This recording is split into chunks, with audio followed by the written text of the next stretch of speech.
Good afternoon, everyone. I am Janet Limeranya, and together with my groupmates, we will be your reporters for today.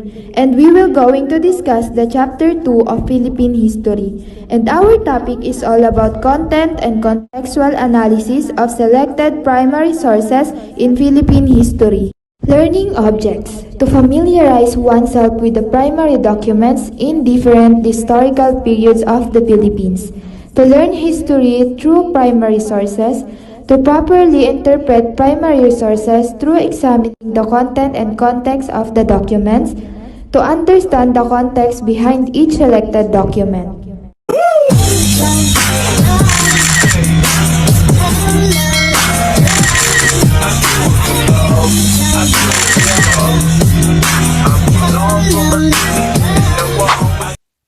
Explanation of the Philippine flag. This symbol in the Philippine flag represents the distinctive symbol of Katipunan society, which by means of this compact of blood organs on the masses of the people to insurrection. The three stars stand for the three big islands of the Philippines, namely Luzon, Visayas, and Mindanao. As for the colors used, white represent hope for equality, while the blue stand for peace, truth and justice, and red colors symbolizes bravery. The sun represents liberty, and its eight rays represent the first eight provinces that revolted against Spain.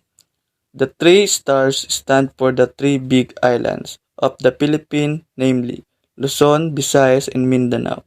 Therefore, this feat, the transfer of our independence, celebration that Filipino people will maintain their esteem and gratitude for America and the correct state of the world. I believe I will speak for our people when I say that we will be ready to fight alongside America as we have done in the past in defense of freedom and humanity dignity for ourselves and all mankind. Political caricature of American era in 1900 and 1941. In graphic arts, a caricature of cartoon is a commonly distorted drawing or likeness done with the intent or satirizing or including its subject. Today, cartoons are primarily used to newspapers to convey political commentary and editorial opinion, and, and in the magazines of convey social comedy and visual weight. Historicals should look at these political cartoons because of the unique manner they reflect opinion, the graphic audience imagination. Alfred McCoy and Alfredo Roses provide a valuable account of the America, provide they represent social ideals and critical topics. They inspire us to form opinion and make decisions, while also providing an entertaining perspective on the news. They represent people feelings in the creative way to debate political and social topics. Through these drawings, future generation will be able to see a peak of Philippines society in the past.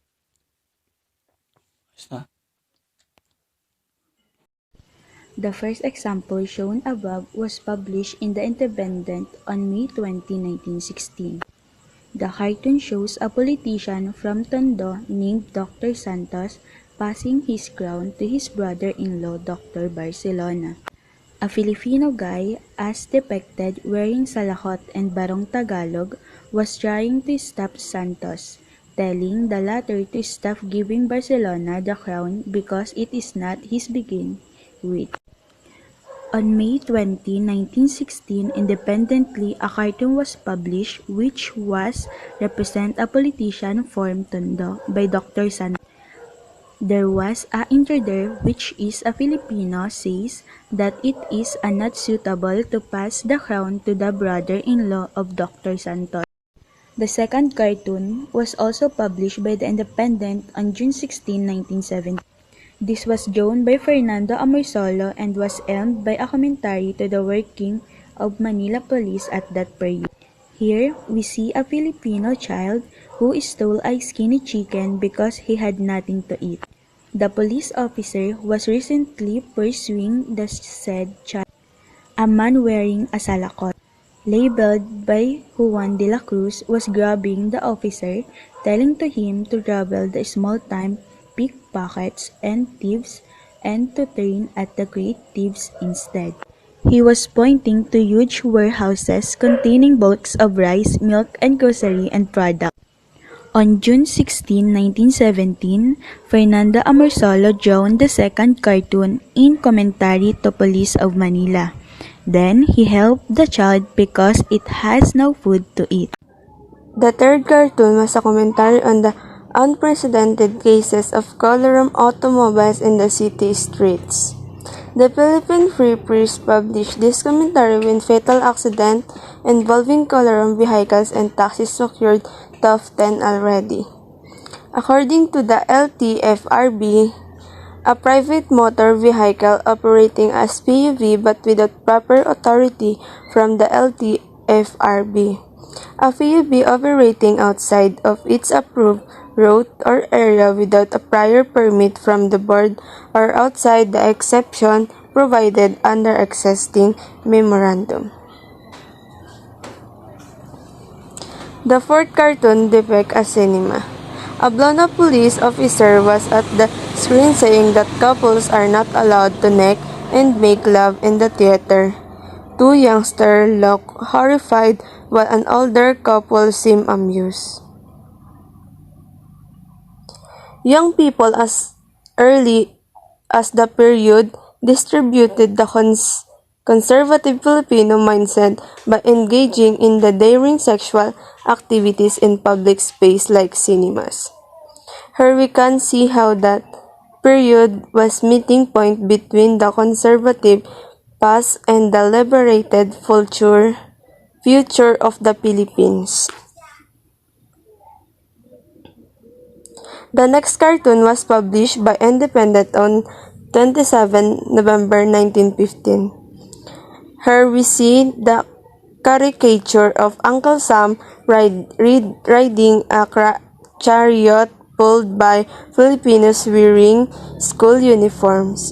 The Filipino boys were carrying American objects like baseball bat, whiskey, and boxing gloves. McCoy, in his caption to the said cartoon, said that this cartoon was based on an event in 1907 when William Howard Taft was brought to the Manila Pier riding a chariot pulled by students of Liceo de Manila, such as condemned by the nationalists at the time.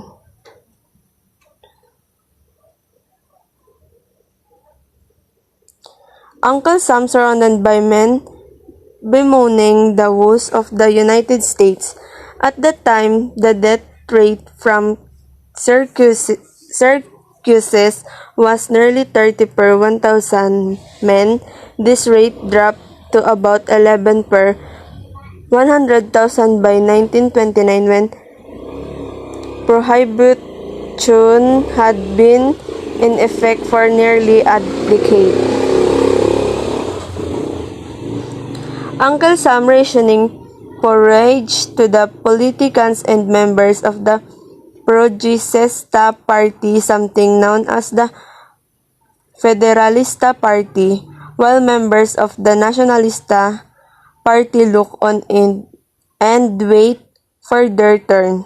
This cartoon depicts of the United States being coveted by political from the United States.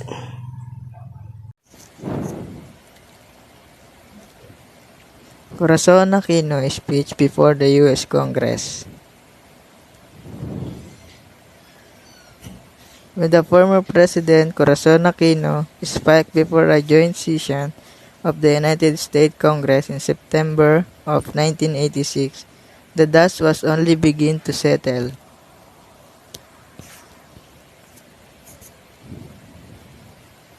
It was her first visit to America since the dictator Ferdinand Marcos has been deposed in February of the same year, and the Philippines was reckoning with everything his administration had effected. They include 26 billion in total foreign debt and the communist insurgency that grew throughout the Marcos era, from 500 armed guerrillas 16,000.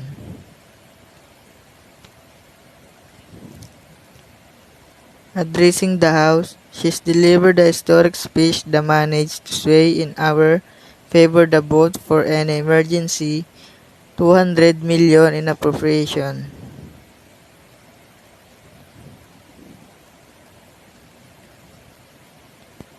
The Last Cartoon, published by Lipang Kalabaw on 24 August 1907.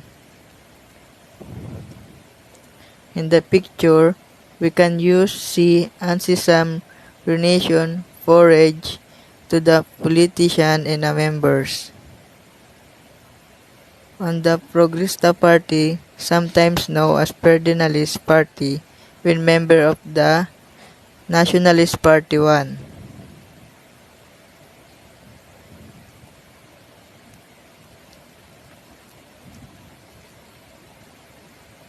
By politician from either of the party.